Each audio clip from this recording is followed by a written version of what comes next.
Oke, Assalamualaikum warahmatullahi wabarakatuh. Di kesempatan kali ini saya ingin menyampaikan bagaimana Anda membuat satu buah laporan yang basisnya adalah karya ilmiah ya. Saya share screen terlebih dahulu.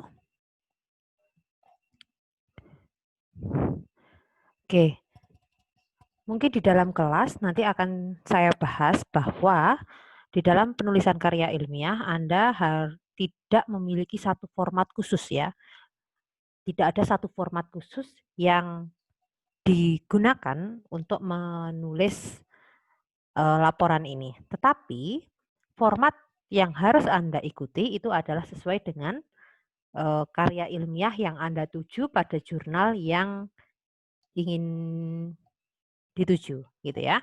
Jurnal yang dituju harus terdaftar dalam Sinta. Jadi saya ingin Anda untuk mulai melek karya ilmiah bahwa sekarang dalam jenjang sarjana S1 ya, output Anda nanti endingnya pasti adalah membuat sebuah karya ilmiah. Nah, di semester yang awal ini saya ingin mengajak Anda bagaimana memahami bagaimana menulis sebuah karya ilmiah yang baik dan bagaimana cara memilih jurnal yang baik nanti mungkin dengan tulisan awal pelajaran ini nanti endingnya ketika Anda sudah di semester-semester tua, Anda tidak akan kesulitan lagi dan tidak akan awam lagi dengan istilah-istilah yang nanti akan digunakan oleh pembimbing Anda masing-masing. Oke, jurnal yang digunakan itu harus terdaftar dalam Sinta. Apa itu Sinta ya? Jadi ini adalah daftar yang sudah dikembangkan di jurnal yang sudah diakui di Indonesia bahwa ini sudah gampangnya terakreditasi gitu. Mulai dari Sinta 1, S1 yang mana ini kelasnya sudah kelas tinggi ya. Biasanya ditandai sudah connect dengan international journal, tulisannya dalam bentuk bahasa Inggris sampai dengan Sinta ke-6 yang kualitasnya ada di ranking ke-6 gitulah gampangnya. Biasanya kalau S6 ini nggak harus bahasa Inggris, bisa sampai bahasa Indonesia. S2 ini kombinasi ada yang bahasa Inggris, ada yang bahasa Indonesia sampai ke bawah. Nah, untuk membuat ini ya, untuk mencari, Anda bisa ketika misalnya Anda lupa tadi apa ya namanya gitu ya. Anda bisa cari di Google, misalnya begini, buka aja. Jurnal, kemudian Anda tulis Sinta, S-I-N-T-A begitu ya. Bukan cinta ya, S-I-N-T-A, S. Sinta, gini.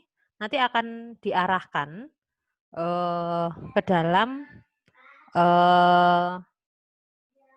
nama jurnal-jurnal yang ada dan diakui di Indonesia. Oke, ketika Anda memilih misalnya, mungkin Anda bisa menambahkan informatika. Ini tidak wajib, tapi karena tidak semua menyediakan nama jurnal yang informatika. Nah, ini ada levelnya. Oh, ini S2 yang Sinta 2. Mungkin kita bisa berpindah ke yang Sinta karena ini masih awal, Anda boleh ke Sinta yang kecil ya, yang tidak ada.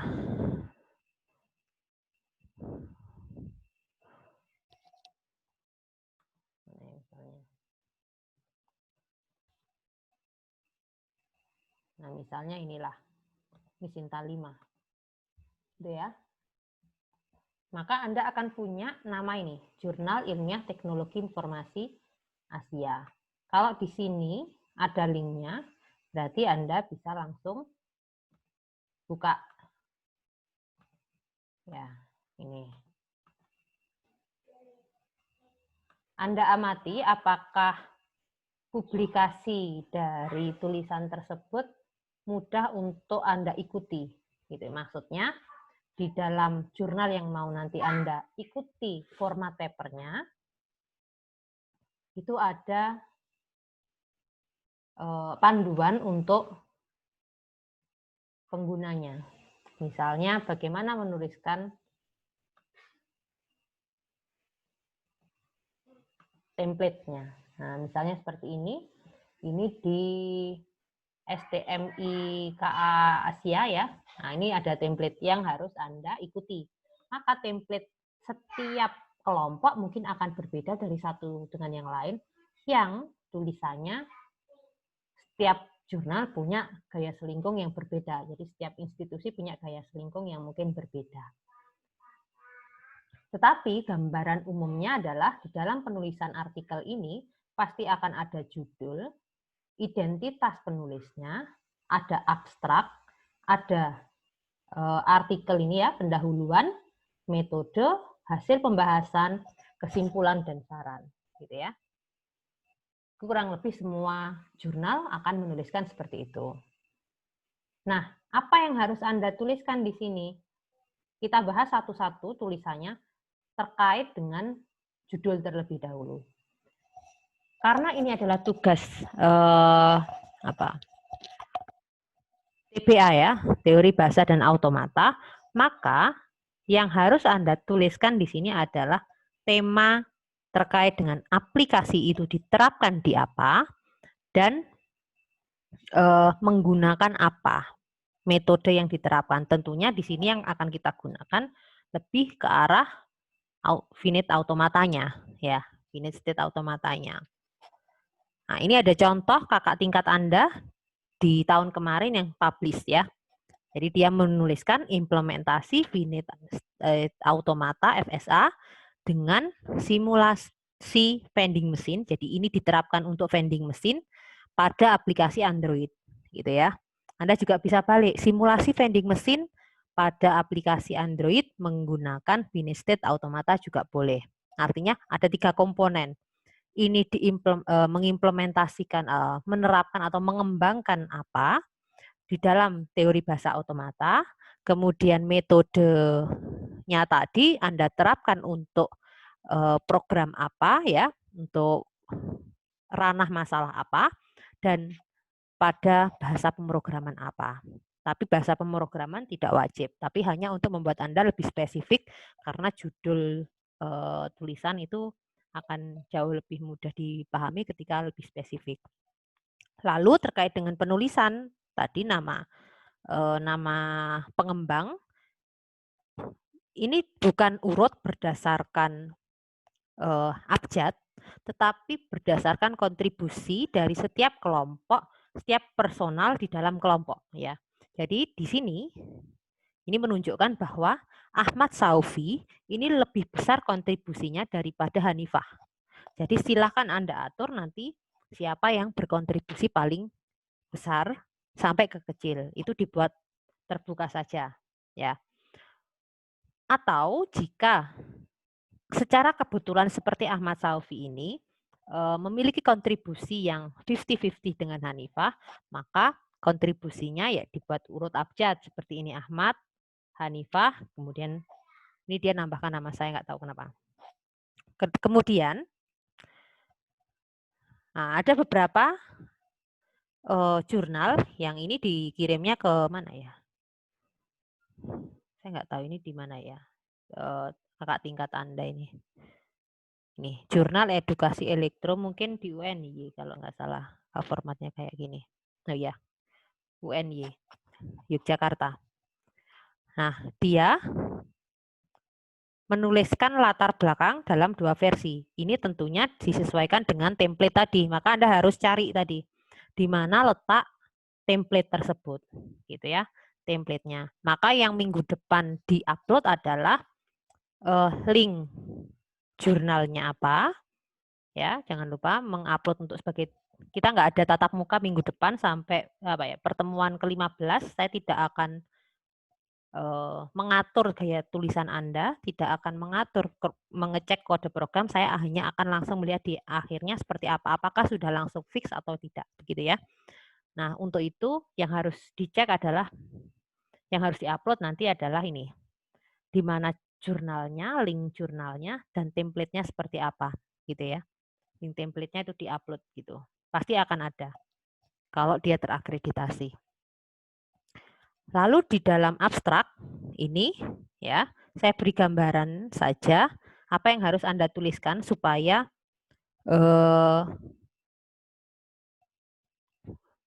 tulisan Anda menjadi cukup sempurna biarpun ada di semester 3. Pertama, dalam abstrak Anda harus menjelaskan kenapa ya latar belakang judul tadi diangkat. Kenapa, dan satu kalimat ini harus memuat kenapa finish state yang harus diangkat dan kenapa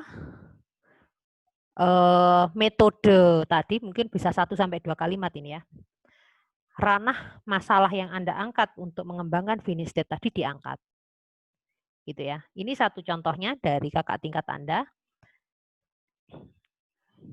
Nih. Vending machine itu bisa menjual barang secara otomatis. Tapi dia ini abstraknya kurang sempurna ya. Jadi dia cerita bahwa vending machine itu bisa menjual barang secara otomatis, dan untuk bisa menjual barang secara otomatis itu butuh algoritma yang baik, yang mana itu diterapkan menggunakan teori bahasa automata, khususnya adalah finish state automatanya. Itu mungkin cara membahasakan dengan judul tersebut. Kemudian Anda cerita satu kalimat metode yang digunakan. Jadi di dalam metode finish state-nya tadi bagaimana, tahapannya, inputnya apa misalnya. Ingat bahwa di dalam finish state automata kita harus mendeskripsikan apa inputnya. Input tadi dalam bentuk alfabet, kemudian ada berapa step-nya, ada berapa state-nya, 0 sampai hi berapa, gitu ya. Itu yang harus dideskripsikan seharusnya di dalam abstrak. Kemudian hasilnya seperti apa. Ini diterapkan menjadi berapa page misalnya.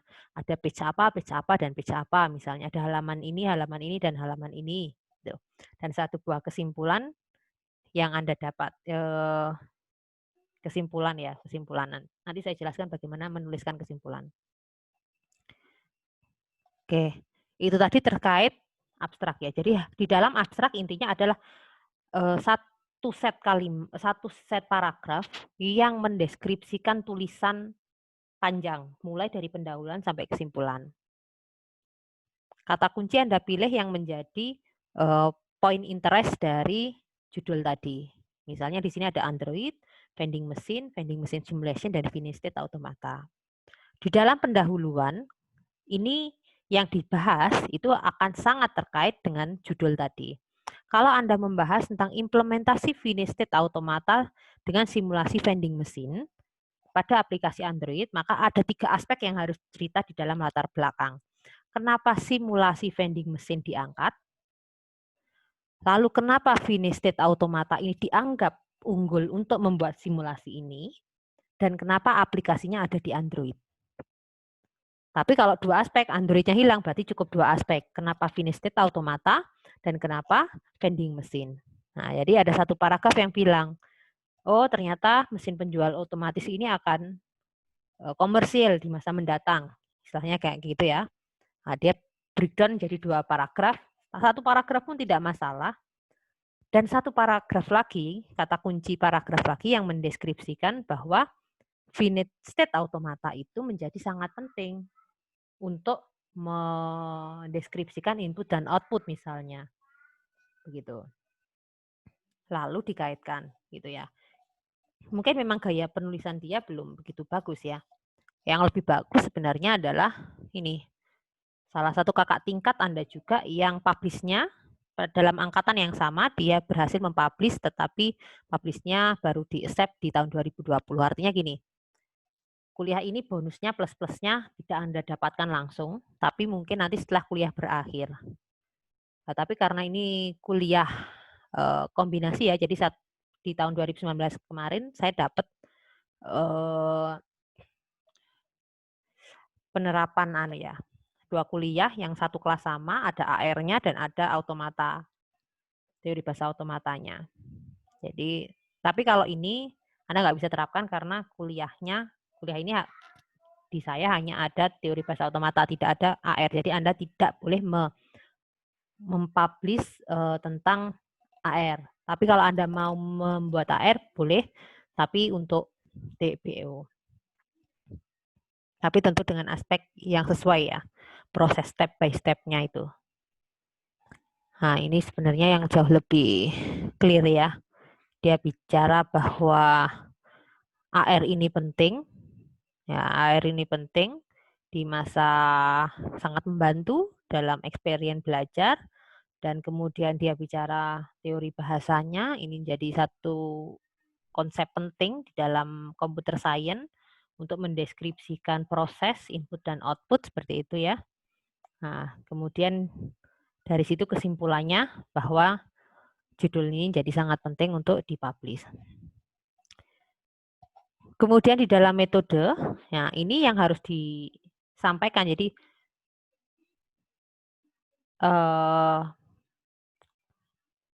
konsep yang paling fundamental yang harus disampaikan karena tadi ada, karena ini ingat ya kuliahnya adalah teori bahasa otomata, maka Anda harus mengkaitkan dengan finished state automata. Nah,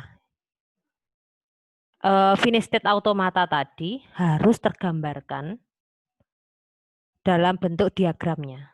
Ya, hasil analisis Anda terhadap satu buah masalah itu akan jadi finished state automata seperti apa, itu yang harus ada di dalam metode. Dengan deskripsi detail dari diagram tersebut. Ingat bahwa ada state, ada input. Jadi di dalam kasus ini kalau biasanya kita menerapkannya adalah inputnya berupa 1, 0, abjad A, B, C gitu ya. Nah di sini lebih implementatif ya, lebih aplikatif. Jadi inputnya adalah berupa button. Yang buttonnya itu bisa memilih, pilih 1, pilih 2, atau pilih 3. Kemudian ada angka, karena ini mesin pembayaran, maka bisa bayar berapa? 500 kah, 1000 kah, 2000 kah, 5000 kah, 10.000 kah, atau 20.000 kah. Lalu ada button pembelian. Nah, prosesnya akan seperti apa? Ini yang harus wajib ada di dalam proses dengan tidak hanya langsung tampil begitu, Anda jelas beri pengantar dulu. Oh, ternyata diagram DFA dibuat bla bla bla bla, dibuat ya untuk pengantar menuju ke diagram ini. Nah, ini dia buat beberapa, kalau ada 2 sistem, dia versi sistem user dan sistem admin ya, berarti pengguna dan adminnya, berarti dia buat 2 set FSA dengan proses yang juga berbeda. Dan jangan lupa Anda mendeskripsikan definisi H0 sampai H7 ini dalam sebuah narasi cerita. Jadi narasi cerita dalam contoh kakak tingkat Anda itu, oh setelah login, misalnya gini ya, setelah login dia akan mengambil uang, ini mengambil uang gitu ya. Lalu kemudian memilih menu. Nah ini yang dideskripsikan di dalam kalimat selanjutnya. Oh ini prosedurnya dari user, ini prosedur dari admin. Lalu dijelaskan bagaimana di dalamnya. Oh ternyata ketika sudah masuk, saya harus memilih, ada 3 menunya. Memilih uang berapa ribu, dan berapa ribu. Nah, ini contoh simulasi jika memang ingin ditambahkan, tapi tidak harus ada. Ini tidak harus ada, tapi yang jelas harus ada narasi dari ini proses finite diagram FSA. Nah, ini menjadi ada keterangan singkatnya dan dinarasikan prosesnya itu akan seperti apa. Jika memungkinkan Anda bisa menambahkan. Gitu ya. Nah, ini ada deskripsi bagaimana proses tersebut. Kemudian hasil dan pembahasan, ini hasil itu berarti bisa dirupakan 2. Di sini dia nambahi ya, jadi dia berinisiatif menambahi use case, menambahi flowchart, terserah. Tapi di sini tidak wajib. Ya, karena Anda masih semester awal. Tapi jika ingin menambahkan ya silakan. Itu hak Anda, tapi standar minimalnya Anda minimal di dalam proses hasil itu harus ada ini hasil dari tampilannya akan seperti apa. Jika tidak dalam bentuk GUI, misalnya dalam bentuk konsol, ya silakan tampilkan, tapi dalam bentuk konsol. Tampilkan sesuai dengan proses yang Anda deskripsikan di dalam metode. Nah, ini contoh yang dia tampilkan. Oh, bagaimana sih proses memilih button tadi? Oh, ternyata memilih uang tadi ada di sini. Nah, untuk memilih ini, maka finished state automatanya akan seperti yang ada di metode dan hasilnya ada di hasil dan pembahasan. Ditampilkan. Lalu setiap gambar itu wajib dinarasikan. Gambar ini tuh menjelaskan apa, prosesnya bagaimana, begitu ya. Ini lebih detail lagi. Kalau tadi di metode hanya sekarang gambaran kasar dari sistem. Nah, sekarang ini sudah gambaran detail dari satu buah sistem yang menerapkan Finished State Automata. Di sini, karena Anda masih semester awal, tidak ada metode pengujian terhadap aplikasi Anda. Maka kesimpulan yang harus Anda tuliskan ini begini saja. Intinya adalah Finished State Automata dapat diterapkan pada aplikasi yang Anda pilih. Udah begitu saja dari hasil yang Anda bilang penelitian lah ya. Maka Finished State Automata ini dapat diterapkan dalam simulasi vending machine pada Android misalnya, disamakan dengan judul misalnya, dapat diterapkan. Tapi dijelaskan apa kelemahannya. Jadi dalam simpulan Anda harus jelaskan kesimpulannya apa, berarti kesimpulannya dapat diterapkan. Kelemahannya apa? Masih sangat sederhana misalnya. Di sini dia mencontohkan masih sangat sederhana. Jadi harus ada plus dan harus ada minus. Kenapa harus ada plus dan harus ada minus? Jikalau ternyata kita nggak tahu nanti di semester akhir Anda ternyata memilih satu judul skripsi yang ternyata ada kaitannya dengan paper yang sudah Anda publish terlebih dahulu. Ingat bahwa kita di UM ada pendanaan skripsi ya. Pendanaan skripsi itu bisa dicairkan jika pembimbing mengajukan ke universitas. Syaratnya adalah Anda sudah punya 2 publikasi yang atas nama Anda dengan akun UM ya.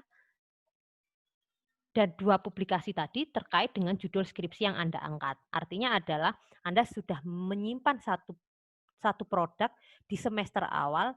Nanti misal di semester akhir itu ternyata Anda beruntung dan judulnya sama dengan yang Anda usulkan di semester awal ini, maka Anda sudah punya peluang tinggal mempublish satu paper lagi, sudah Anda bisa ngobrol dengan pembimbing, bisa nggak penelitian skripsi Anda dijadikan sebagai penghasilan uang gitu. Karena memang ada fasilitas dari universitas seperti itu. Jadi itu harus Anda manfaatkan sedari awal, maka untuk memanfaatkan itu Anda harus nabung kasarannya gitu ya.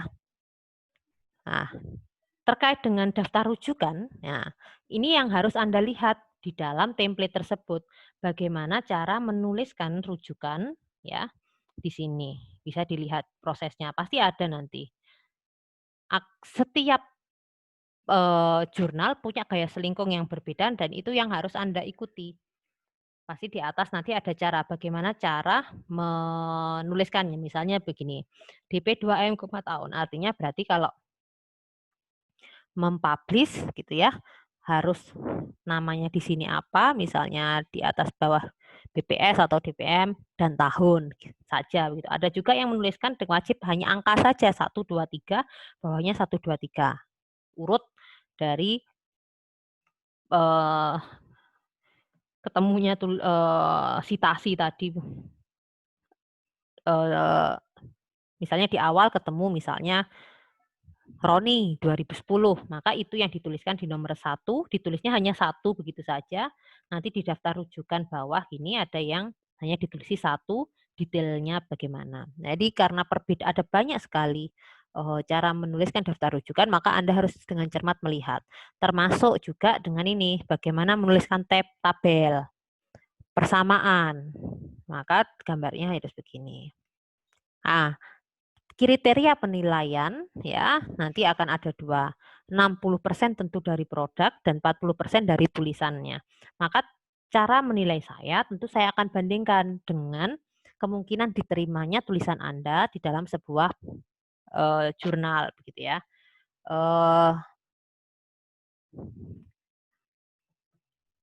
Ketika Anda punya begini, saya lihat, oh penulisannya tabel begini. Misalnya Anda buat tabelnya kotak biasa, ada lurusnya gini, oh berarti kriteria nilai untuk tulisannya akan jauh lebih rendah. Gitu. Walaupun mungkin nilainya produk bagus, misalnya tidak ada produk yang nilainya 100 ya, karena tidak ada satu produk yang sempurna. Misalnya nilainya 90, kemudian nilainya ini bisa 60, berarti kalau 60%-nya 90, 40%-nya 60 kan juga akan menjatuhkan produk yang sudah dibuat susah-susah. Jadi Anda buat bagaimana caranya supaya antara produk dengan tulisan ini menjadi balance nilainya gitu ya. Tentunya kriteria sudah saya sampaikan sesuai dengan format yang ada di dalam jurnal yang Anda tuju. Minggu depan jurnalnya dipublish, mau publish di mana, kemudian template-nya diupload, itu saja dulu. Lalu Anda kembangkan produknya tanpa ada tatap muka ya. Tanpa ada tatap muka, nanti sampai pertemuan 15 kita langsung evaluasi tiap kelompok. Saya pikir itu ya.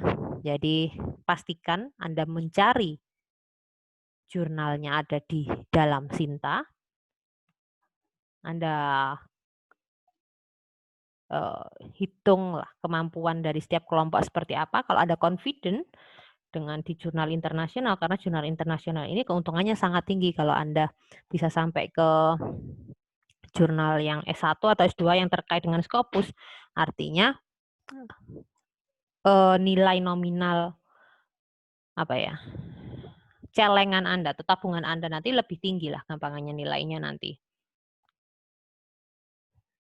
Nah, kemudian jurnal ya, cari di Sinta, cari template, samakan dengan tulisan gitu ya.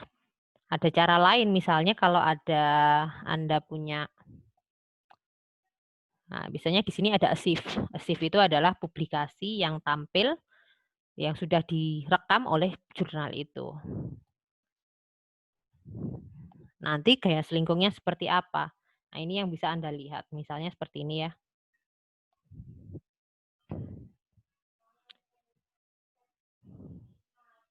Nah, dia pasti akan punya satu gaya selingkung ya. Bagaimana sih mencari? Oh, berarti di sini grafiknya harus gini, gambarnya harus begini. Nah, gaya tulisannya itu akan ada. Nah, ini yang bisa Anda tiru. Lalu Anda siap mengembangkan aplikasi dan produknya yang nanti setiap minggu untuk produk jangan lupa dibuat di dalam satu buah GitHub ya.